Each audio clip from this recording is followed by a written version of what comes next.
ADN TV news में आपका स्वागत। मैं जबीर खान। ये दिखाते हैं आज की इस खबर को। कोंडगांव पुलिस ने घर फोड़ी करने वाले मुजरिम को किया गिरफ्तार। हम आपको बता दें 20 अगस्त को जेएसआई साई सोसाइटी में रूम नंबर 104 धर्म निवास में घर फोड़ी हुई थी। इस चोरी में 18 तोले सोने के दागीने 2 लाख रुपये कैश चोरी हुआ था। कोंडगांव पुलिस ने सीसीटीवी फुटेज के जरिए तपास शुरू कर दी।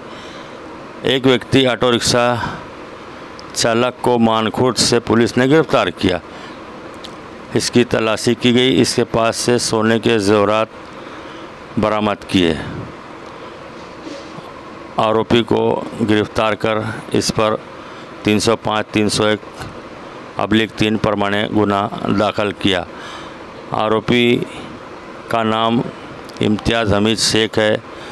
ये मुंबई मानखुर्द का रहने वाला है।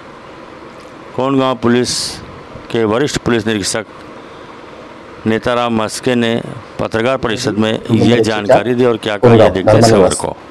या ठिकाणी एक घरफोडी चोरी झाली होती आणि सदर घरफोडी चोरीमध्ये एकूण 18 तोळे सोने आणि 2 लाख रुपये कॅश अशी चोरी झाली होती आणि आमच्या कोंडगाव पोलिसांना तक्रार आल्यानंतर लागलीच आम्ही गुन्हा दाखल केला होता। CR number 851/2024।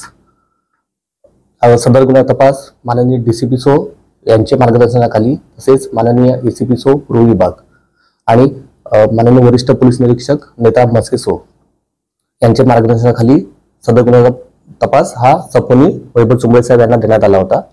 वैभव चुंबळे साहेब आणि त्यांची टीम यांनी अत्यंत शिताफीने सदर गुन्ह्याचा तपास करून सदर गुन्ह्यातील एक आरोपी इम्तियाज अब्दुल हमीद शेख यास मानखुर्द या ठिकाणाहून अटक केली आणि त्याच्याकडून सदर गुन्ह्यातील चोरीस गेलेला माल हा रिकव्हर करण्यात आलेला आहे।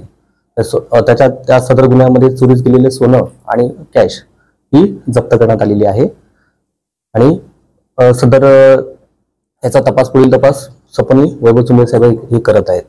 सर, याचा तपास करण्यासाठी आपण वेगवेगळ्या ठिकाणी 80हून अधिक सीसीटीव्ही तपासले। हो, अगदी बरोबर आहे। आणि सपनी चुंबळे साहेब आणि त्यांच्या टीमने या गुन्ह्यामध्ये खूपच कष्ट घेतलेले आहेत। खूप मेहनत करून त्यांनी त्यासाठी 10 दिवस कालावधी त्यांचा गेला। आरोपीला आम्ही 31 तारखेला अटक केलं होतं आणि सदरचा गुन्हा हा 20 ऑगस्टला घडला होता।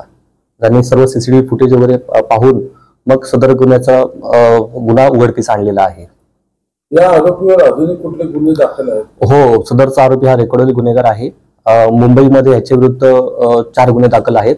एक MRA मार्ग पोलीस स्टेशनला, दुसरा नयानगर पोलीस स्टेशनला, तिसरा गुन्हा जो आहे तो माटुंगा पोलीस स्टेशनला आहे आणि अजून एक गुन्हा त्याच्या विरुद्ध दाखल आहे आणि आता सध्या कोंडगाव पोलीस स्टेशनला सदर गुन्हा तपास चालू आहे। थँक्यू।